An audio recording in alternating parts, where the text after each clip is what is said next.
500 साल की सनातनियों की लड़ाई को उन्होंने ऐसे जीत करके बता दिया। लोग कहते थे परंदा पर नहीं मारेगा, उन्होंने राम लला को भव्यता के साथ बैठा दिया। आप जब से प्रधानमंत्री पद पर आसीन हुए श्री मोदी जी, तब से पाकिस्तान वाले भी कह रहे हैं कि हमें भी वापस मिला लो। यूक्रेन वाले प्रधानमंत्री जी की पुतिन से बात नहीं होती, पुतिन की ट्रंप से नहीं होती, लेकिन एक अपने प्रधानमंत्री जी हैं जो तीनों से कर लेते हैं। माननीय प्रधानमंत्री जी का धन्यवाद कहकर करके थक जावे तब भी धन्यवाद नहीं चुकेगा, क्योंकि 60 दिन में दूसरी बार बुंदेलखंड के प्रति लाड़ और प्यार बरसाने के लिए आए हुए हैं। और वो प्रधानमंत्री जी जो अमेरिका में अगली पंक्ति में खड़े होकर के वहां के प्रधानमंत्री भी ट्रंप कहते हैं the great prime minister of India. America में स्वागत पाकर अब एक छोटे से गांव गड़ा में आए हैं। ऐसे प्रधानमंत्री मिलना मुश्किल है जो गाय की बात करते, गंगा की बात करते तो गरीबों की भी बात करते हैं। ऐसे प्रधानमंत्री जी मिलना बहुत कठिन है जो दल से नहीं दिल से देश की सेवा करते हैं। ऐसे प्रधानमंत्री जी हम सबको मिले हैं कि हम बहुत गर्व के साथ कह सकते, दीदी मां भी विराजमान है, 500 साल की सनातनियों की लड़ाई को उन्होंने ऐसे जीत करके बता दिया। लोग कहते थे परंदा पर नहीं मारेगा, उन्होंने राम लला को भव्यता के साथ बैठा दिया।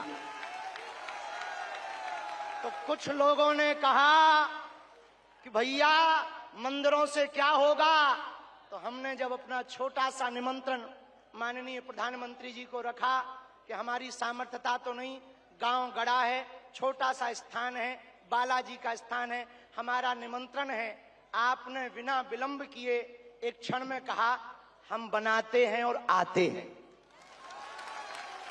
ये उदारता हमें, ये कहते हुए बहुत से लोग आज के बाद बहुत सी तरह तरह की बातें करेंगे, हमें उससे कोई फर्क नहीं पड़ता है। इसलिए फर्क नहीं पड़ता है कि हमने ऐसे प्रधानमंत्री को पाया है जो सरहद पर खड़े जवानों की बात करता है तो खेत में खड़े किसानों की बात करते हैं। हमने ऐसे प्रधानमंत्री को पाए हैं हम सब ने जो संतों की भी चर्चा करते हैं, महंतों की भी चर्चा करते हैं, और ऐसे प्रधानमंत्री को हमने पाया है जिनका विजन और मिशन 2037 तक भारत को विकसित राष्ट्र के रूप में देखना चाहते हैं। आज एक नवाचार इस विकसित भारत में होने जा रहा।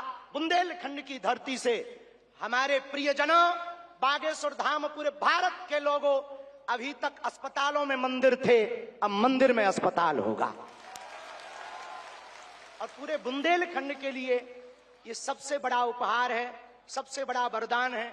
आप जब से प्रधानमंत्री पद पर आसीन हुए श्री मोदी जी, तब से पाकिस्तान वाले भी कह रहे हैं कि हमें भी वापस मिला लो।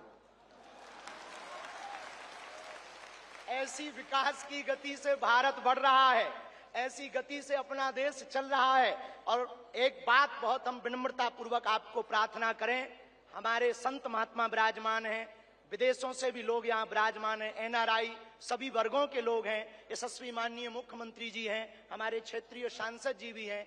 एक बात हम कह दें, विश्वामित्र का भारत विश्वमित्र की भूमिका निभा रहा है। कल तक जो पिछली पंक्तियों में भारत को खड़ा किया जाता था, आज रेड कारपेट बिछा करके पूरा विश्व स्वागत कर रहा हो। बुरा ना मानना, हम बात को विराम करने के पहले कह दें, यूक्रेन वाले प्रधानमंत्री जी की पुतिन से बात नहीं होती, पुतिन की ट्रंप से नहीं होती, लेकिन एक अपने प्रधानमंत्री जी हैं जो तीनों से कर लेते हैं। और अद्भुत ये देखना, ये विश्वमित्र भारत है हमारा, जो वर्तमान में विश्वमित्र की भूमिका निभा रहा। और अद्भुत देखना, गड़ा गांव बागेश्वर धाम सन्यासी बाबा की तपोभूमि पर आ गए तो भैया आपने अपने माननीय प्रधानमंत्री जी ने अपने विजन और मिशन से चांद पर भी तिरंगा फहरा दिया।